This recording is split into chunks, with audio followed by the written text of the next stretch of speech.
Assalamualaikum warahmatullahi wabarakatuh. Perkenalkan, nama saya Gwiza Sandariora dari kelas 10-12. Jadi di sini saya akan menyampaikan biografi tentang Maudy Ayunda. Selamat menyaksikan.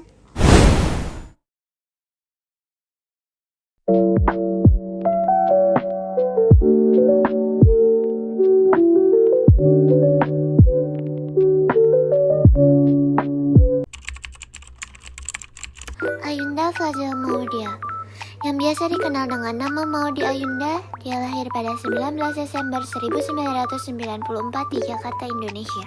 Maudy Ayunda merupakan anak pertama dari pasangan Didit Jasmedi dan Maureen Mujiko. Maudy Ayunda juga mempunyai adik perempuan bernama Amanda Hairunisa yang usianya 3 tahun lebih muda dari dirinya. Dia adalah seorang aktris Indonesia, penyanyi, penulis lagu, pengusaha, dan penulis. Ayunda mengawali kiprahnya di dunia hiburan lewat film untuk Rina pada tahun 2005. Maudy makin dikenal lewat peran utamanya di film Perahu Kertas, Refrain, dan Habibi Ainun 3. Selain berkarir di dunia akting, Ayunda juga menekuni karir di bidang musik. Ia merilis album perdananya, Panggil Aku, dengan single Tiba-Tiba Cinta Datang pada tahun 2011. Ayunda telah merilis 4 album studio dan mengisi soundtrack sejumlah film.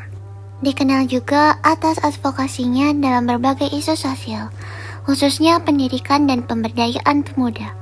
Ayunda terlibat dalam inisiatif yang mempromosikan akses pendidikan dan menumbuhkan dampak positif bagi Indonesia. Karya-karyanya telah mengumpulkan berbagai penghargaan, termasuk tempat di Forbes Asia 30 Under 30, nominasi ganda di Festival Film Indonesia, dan beberapa nominasi di Anugerah Musik Indonesia.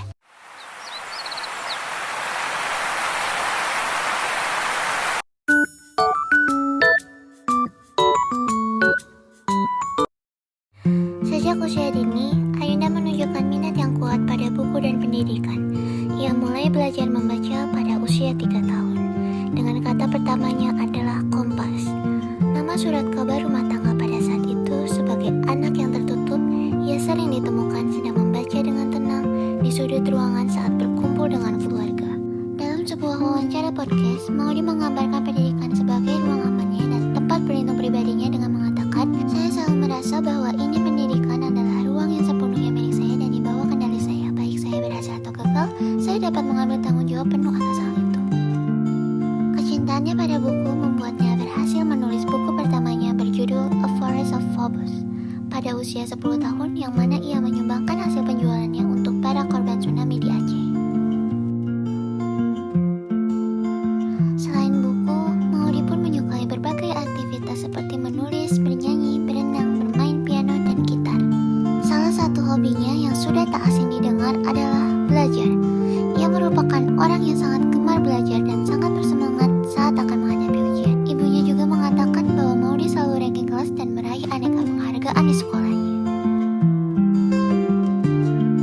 Ayunda bersekolah di Al-Azhar hingga kelas 2 sebelum pindah ke Mentari Intercultural School. Ia mengakui bahwa transisi tersebut menantang karena ia adalah satu-satunya siswa di kelasnya yang tidak terbiasa dengan lingkungan berbahasa Inggris. Ia ingat bagaimana kepala sekolah pernah memperingatkan dia dan ibunya bahwa ia mungkin harus mengulang kelas karena kemampuan bahasa Inggrisnya yang terbatas. Namun, ia dengan cepat mengejar ketertinggalan dan berhasil menyelesaikan studinya di Mentari. Lulus dari sekolah menengah pertama, ia kemudian melanjutkan pendidikannya ke sekolah menengah atas di British School, Jakarta, di mana ia juga menjadi ketua OSIS.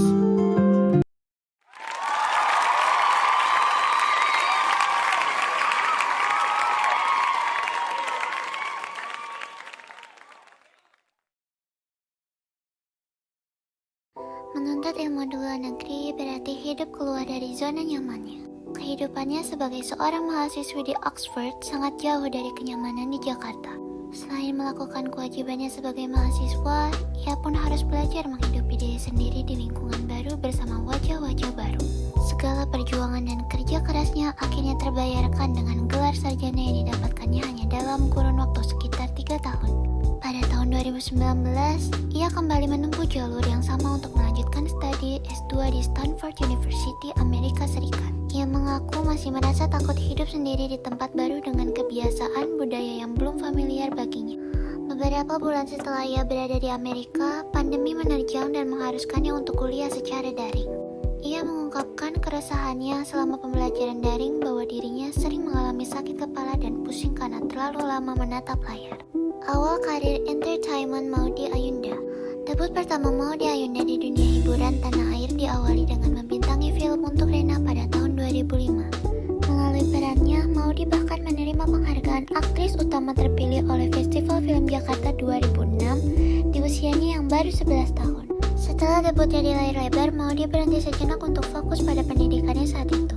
Setelah 4 tahun, Maudy kembali membintangi film berjudul Sang Mimpi yang merupakan sequel film Laskar Pelangi. Sejak saat itu, Maudy terus menunjukkan kebolehannya dalam berakting di film-film populer seperti Perahu Kertas, Trinity, The Naked Traveler, Habibie Ainun, dan sebagainya. Mimpinya untuk memelopori entertainment membuatnya mendirikan suatu yayasan bernama Maudy Ayunda Foundation.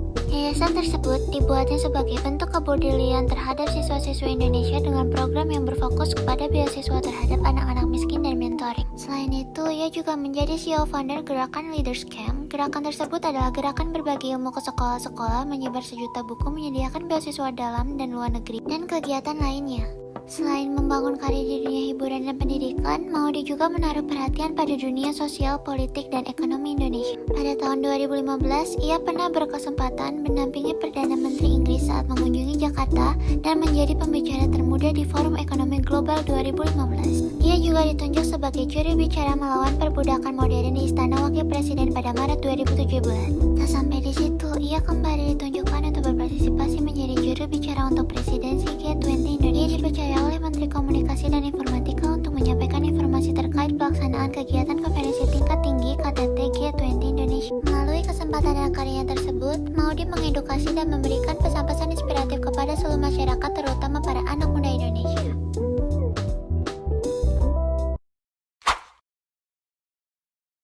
Cantik, muda, berbakat, dan berprestasi merupakan kata yang menggambarkan Maudy Ayunda. Kehidupan dan karirnya yang terlihat sempurna membuat banyak orang mengaguminya. Namun, tidak semua orang memberikan tanggapan yang positif terhadap prestasinya. Beberapa orang merasa bahwa kesuksesan Maudy Ayunda didapatkannya melalui privilege yang dimilikinya. Disebutkan bahwa Maudy berjalan di karpet merah, kemudahan dan fasilitas, sehingga lebih mudah baginya untuk meraup prestasi-prestasi.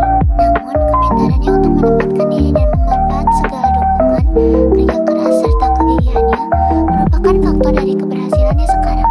Ia mengatakan bahwa